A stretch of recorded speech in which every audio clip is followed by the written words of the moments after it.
Hello everyone. For this week's video, I found another inspiration video to react to. The title of that video is My Job Does Not Define Me. It spoke to my heart. This is something that I've been going through in my life and I wanted to expand more on it. The creator of this video, Sophie, has a channel called Malama Life, and she also lives on the Hawaiian Islands. Most of her videos are extremely relaxing, all about intentional and slow living, and just a treat to watch. The B-rolls that she uses in her videos have so much nature and beauty and everything that this island has to offer. It inspires me all the time to create more nature-based videos. Even if I'm talking about finance, I feel like the idea of just adding some sounds of the waves or filming in a beautiful forest would be really interesting. Let me know if you'd like to see that. But without further ado, let's get right into this video.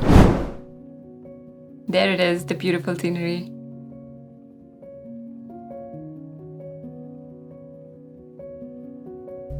If you asked me what my dream life would have looked like 10 years ago, I would have had a completely different answer.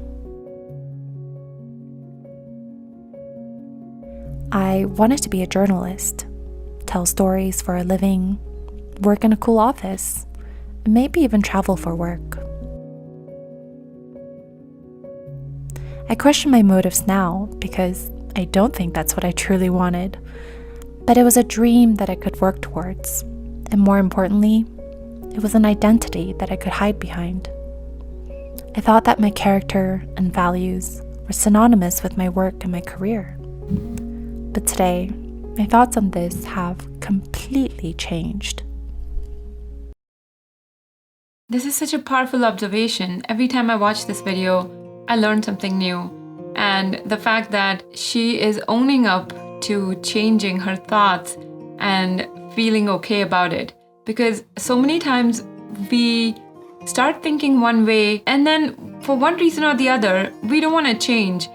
We don't want to admit that that might have been a wrong way to think or just something that was unfit for our own personalities. So I love that the video starts at such a positive note where she is kind of doing this self-reflection and is okay to admit that what she used to think 10 years ago isn't valid anymore. I'm sure that I'm not the only one who thought this way, and really, who can blame us? Ever since we're children, we're asked, what do you want to be when you grow up? I asked my daughter this question yesterday. Even though I want to live more intentionally and slow life, and I've been thinking about all these things, this is just so inbuilt inside of all of us, and I wasn't even thinking when I asked her, what do you want to be when you grow up? And really this video made me realize that, again, that's not the best question to ask someone, especially someone who's 4-year-old. So yeah, that point hit home really hard. And this question really hasn't evolved much. Now when we meet people, we just ask each other, what do you do? Or what do you do for a living? And this question is really a dead-end question because the person asking probably already has a preconceived idea of who you are based on your reply. For example, if I say I'm a waitress, or I'm a CEO, or an artist, how does this affect our interaction? How is this going to change the course of our conversation? The question seems harmless on the surface. Maybe it's just an icebreaker, or it's just a question that we ask to connect with a stranger. But underneath the seemingly harmless question, there is a deeper question that's being asked. And that's because in our society, what we do for a living is associated with who we are. And this can be very problematic for so many different reasons. Yes, our work defines us. If a person is an electrician, they are valued less than a CEO. It's all about how much someone is making, but that does not speak to their character, and that does not speak to how good or bad that person is. This is really strongly ingrained the way our society works. We value those with more influence, more clout, more ability to manipulate others. But in this entire system, people who are genuinely doing good work may just get lost. For example, if we associate everything that we are to our job titles or our career, then in situations where we go through career changes or we lose our jobs, or maybe we decide to retire, then it can feel like a loss of identity. That is extremely relatable. That's what I've been going through. Not having gone to a job in the last 2 years, I've been struggling with this identity crisis and I don't know what I am anymore. Before this, anybody asked me, what do you do? I'm like, I'm a software engineer. And now I'm not because I haven't coded in 2 years. That's probably not true because I can still code and I still am a software engineer. But I'm also a person, a mother, a surfer, a person who does so many things. And what I did for a living, the way I made money does not define me, but it was so closely tied to my identity. And that's why these past 2 years have been an absolute blessing and a struggle, because I still struggle to figure out what my purpose is, what my identity is. I didn't even think about these questions before. I didn't have the bandwidth, the time to think about these questions. And now I'm here reacting to this video, learning about these intricacies of life and finding myself trying to divorce my identity from the work and just being happy and fulfilled that I exist and I'm a person that means well and does good things for others. It's really hard for me to come home to the fact that it's just okay to be nothing. And even worse, it can feel like we're losing a purpose or meaning to our lives. Also, if work becomes the centerpiece of our lives, it can rearrange our purpose, our values towards life. Work being the centerpiece of our lives. Have we not heard that story? Almost everybody lives that way. Work is the centerpiece of our lives. When somebody asks you, hey, I need to travel, could you drop me off to the airport? The first thing you're like, oh, let me check my schedule. No, I have so many meetings. Sorry, I can't drop you. Because work is everything, and saying no to work has not been okay, but saying no to people and relationships is totally acceptable. That's how we've been living. We have it as a centerpiece of our lives. Everything else has to adjust and revolve around the work. I can't help but ask myself, is this really what life is about? Am I just reduced to what I do for a living? This can also be one of those limiting thoughts that does not let you explore your potential, because you are your work and you can't be anything else anymore. And there is this quote. This is so well timed. I've learned that making a living is not the same thing as making a life. A life means hobbies, activities, interests, running around, being a child, fulfilling your dreams. Work 9 to 5, 40 hours a week can take away all your dreams and aspirations. Making that distinction and focusing on the fact that you're making a life as well can definitely help you give permission to yourself to free yourself and say, it's all right. I do work and I have worked really hard all my life, but I should not be feeling guilty when I'm trying to create a life.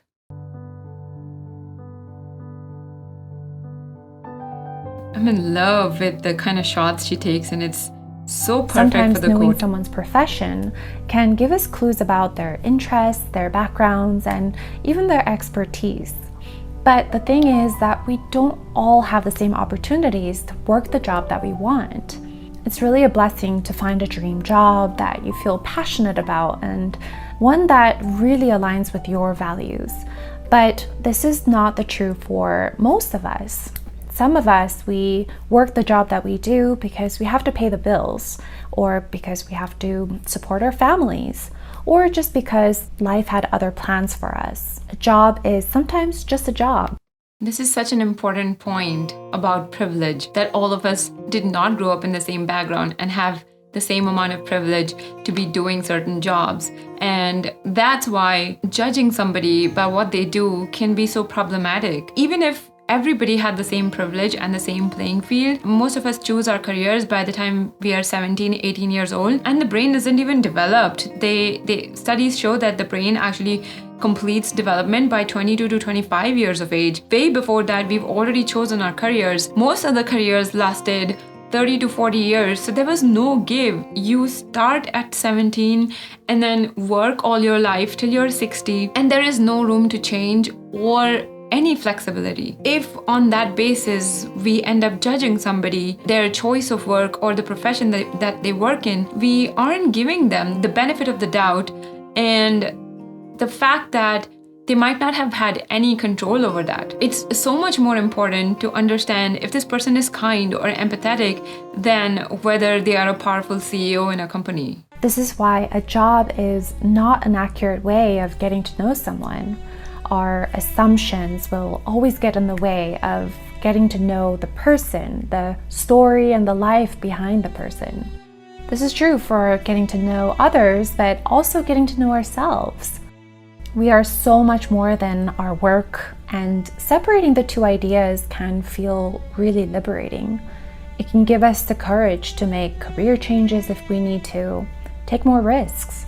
That's the point of the video. If you get anything from this, probably this should be it, that separating our identity and careers and jobs are so important, because that's the only time we open up our minds and we are open to change. So if you're stuck in that job that sucks your soul, but just because you're good at it and you're doing it and you think that there is nothing else out in this world, that's probably because you have your identity tied too closely to this job, even if it pays a lot. In my case, that was true. I had golden handcuffs. I did not want to leave that career because it was so high paying, and I thought, I've worked so hard to get here, to get this paycheck. There's no way I'm letting anything else ruin it. Life had a funny way of taking this turn, that this one simple question I asked myself, is this what your heart desires to do? And the answer was heck no. And there it is, 2 years behind me, that career, those golden shackles, I've broken them. And after spending all of this time, this content is so relatable to me because I have been living through this identity crisis and understanding that if I could divorce this identity from my work, I can feel liberated, I can feel free, and I can kind of feel validated with what I did with my life and career. Because sometimes that guilt would come down and be, did I just throw it all away? Did I just waste my master's degree, so much education, did I just throw it all away? And the answer is hell no, I did not. I found a way to find myself and work on my identity. This self-growth and self-development I could have never experienced had I still been in that pressure cooker, working 10-12 hours a day. When my baby was sleeping 3 hours a night, I was still working 10 hours a day. And that is no way to live. I was enduring all of that because that's what I knew to do, and that was my identity. But not anymore. If you want to change the world, go home and love your family. Gosh, I think I'm gonna cry. When I meet someone new, I'm trying to be more conscious of the questions that I ask them during our first encounter. Instead of saying, what do you do? Or what do you do for a living? I'm trying to ask them, what are your interests? Or what do you like to do? I know it's such a subtle change. I love how this comes full circle. We discussed about how work shouldn't define our identity, but now she's also giving us actionable tips and advice about what to do instead. This is a subtle change. Instead of asking, what do you do for a living? We could ask them what you like to do and have that conversation naturally steer into something interesting, something where this person can speak from their heart. Maybe they like to go on big hikes, or maybe they like to swim distances in the ocean, and we can explore so much of their personality, how brave they are, how much endurance they have, by just asking this question in a different way. Instead of saying, what do you do for a living? We ask them, what do you like to do? I love it. This is gold. But it does make a huge difference. And I think that these questions can open up deeper and more meaningful conversations. Absolutely. And even to the person that asks, if we consistently start asking questions like these with so much mind and intention behind it, we can successfully achieve this goal of divorcing that identity from the work or the jobs that we do, because every day now we're practicing wanting to know someone else outside of that realm of responsibilities and jobs. I feel like this is a really good practice to kind of undo the damage that has been done to us our entire lives, starting from childhood all the way to adulthood, where people just keep asking us, what do you do for a living? This is an absolute amazing practice. I don't think we'll be perfect at it. And if any of my friends, family are watching this and I ask you guys, what do you do for a living? Please remind me that I myself made this video and I want to ask you, what do you like to do? I want to know you better as a person as opposed to a worker. What if we define ourselves by our empathy and kindness? Oh, the EQ meter. Most of these jobs need more empathy than the intelligence anyway. And if we are able to define that, how much money do you make? How much empathy do you have? How many times were you able to empathize with your little toddler or this friend that was rude with you for no reason? What a wonderful world we'd be living in if we were only more empathetic and kind. It's beautiful. By how much we love our families and friends, by how much we care for our community and the people in it. Isn't this more than enough? It is. And a more accurate way to define who we truly are. Well, I think this was the perfect video for me to react to. I know I've done in previously more entertaining and, just funny videos to react to, but this one really spoke to my heart. And if you stuck around till the end, I thank you for your patience and wanting to go through this journey with me. I hope you learned something from this video, and I hope you're ready to make this change to make yourself more free and just more fulfilled in life. I feel like this will also be good for our work life because the work will get the attention that it truly deserves, and we'll be able to improve the quality of the work we do by separating ourselves from the work. As always, thank you for watching and stay happy and healthy. I'll see you next time. Bye.